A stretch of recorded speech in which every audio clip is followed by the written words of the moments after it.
Hi, this is Ed Driscoll. Welcome to Silicon Graffiti. Across the country this past July 4th weekend were another round of Tea Party tax protests. San Jose's protests were held on Sunday, July 5th, with about 1,000 conservatives, libertarians, Republicans, veterans, and others concerned about their nation's fiscal health out with signs, banners, and flags.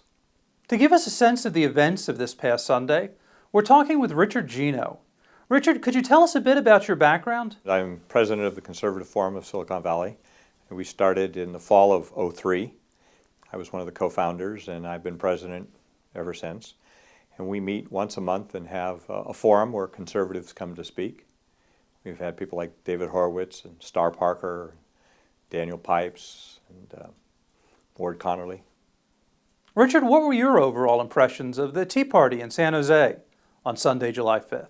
I thought it was fantastic. I mean, I was really impressed with the turnout. I think we had over 1,000 people, and we were covering the busiest intersection in Silicon Valley. And we had 100, 200, 300 people at each corner, and all the way down Winchester, all the way down Stevens Creek, and it was just fantastic. How did it compare to the April 15th Tea Party? Well, April 15th was more of a group meeting where everybody was together, and we had speakers. Melanie Morgan was the Master of Ceremonies, and we had 4 or 5 speakers and said our piece, and then there was music, and everybody kind of gathered around. And let's take a minute to flash back to that Tea Party. While there had been protests of the Obama administration's fiscal policies even before Rick Santelli's cri de coeur, it was this moment on February 19th when a meme was born. Also, we want to get to our task force right now. Rick Santelli and Jason Roney of Sharma Capital are standing by at the CME Group in Chicago. And Rick, have you been listening to this conversation? Listening to it, I've been just glued to it. I'll tell you what, I have an idea. You know, the new administration's big on computers and technology. How about this, President and new administration? Why don't you put up a website to have people vote on the internet as a referendum to see if we really want to subsidize the losers' mortgages, or would we like to at least buy cars and buy houses in foreclosure and give them to people that might have a chance to actually prosper down the road and reward people that could carry the water instead of drink the water. We're thinking of having a Chicago Tea Party in July. All you capitalists that want to show up to Lake Michigan, I'm going to start organizing. And while a CNBC reporter can lay claim to the Tea Party's name, the rest of the legacy media were none too kind to the idea that dissent could be, patriotic, with several cable media personalities calling the Tea Party protesters teabaggers, and one CNN journalist deciding to interject herself into the story. Let's see, drop the taxes, drop socialism. Okay, let's see, you're here with your 2-year-old and you're already in debt. Why are you here today, sir? Because I hear a president say that he believed in what Lincoln stood for. Lincoln's primary thing was he believed that people had the right to liberty. And they had the right... Sir, what does this have to do with taxes? What does this have to do with your taxes? Do you realize that you're eligible for a $400 credit? Finish my point. Lincoln believed that people had the right to share in the fruits of their own labor and that government should not take it. And we have clearly gotten to that point. Wait. Did you know that the state of Lincoln gets $50 billion out of these stimulus? That's $50 billion for this state, sir. Ma'am,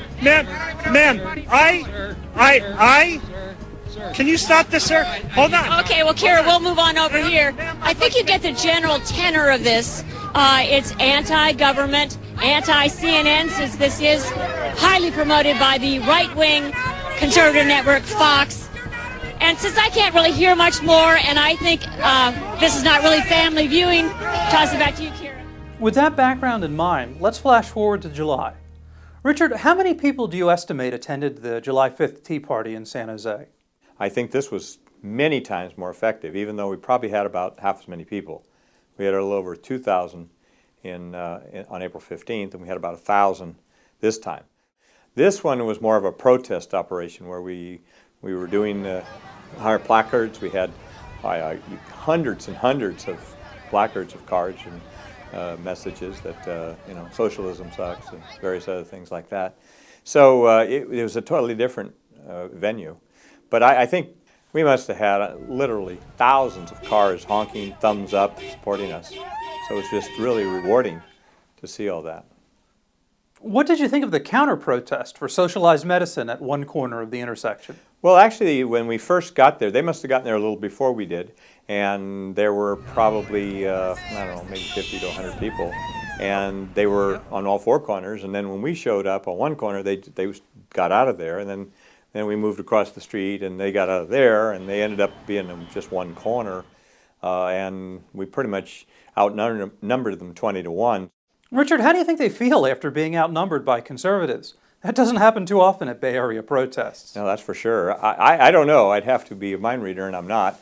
But it was pretty gratifying for me to see that. So I don't know how they feel. I think they were surprised, you know. I mean, I don't think they figured that conservatives and people who believe in limited government could demonstrate with the force that we did. Do you think the Tea Party protests will make a difference in Washington and/or Sacramento? Well, I think it's got to continue. It's got to grow and continue. I think the media, by and large, if you look at the political media, they are in the tank for Obama.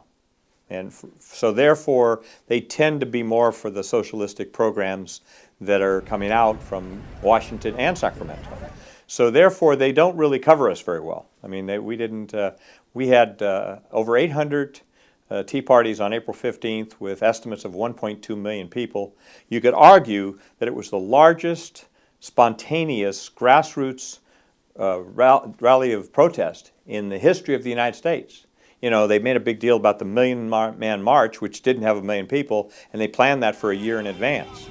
And we had more than that around the nation by a group of people who don't usually protest. In fact, to tell you the truth, as much as I've been active in political affairs, the Tea Party on April 15th was the first time I'd ever been involved in a protest. So I think it's going to take some building momentum, and we'll see what happens after today. We'll see what happens in the paper tomorrow or Tuesday, whether any of the media covers it. Richard Geno, whose website can be found at www.theconservativeforum.com. Thanks for stopping by Silicon Graffiti. Okay, thank you. For more on the Tea Parties in the Bay Area and nationwide, visit www.teapartypatriots.org. And for additional video coverage of the July 4th weekend and April 15th Tea Parties, visit www.pjtv.com. For Silicon Graffiti, I'm Ed Driscoll.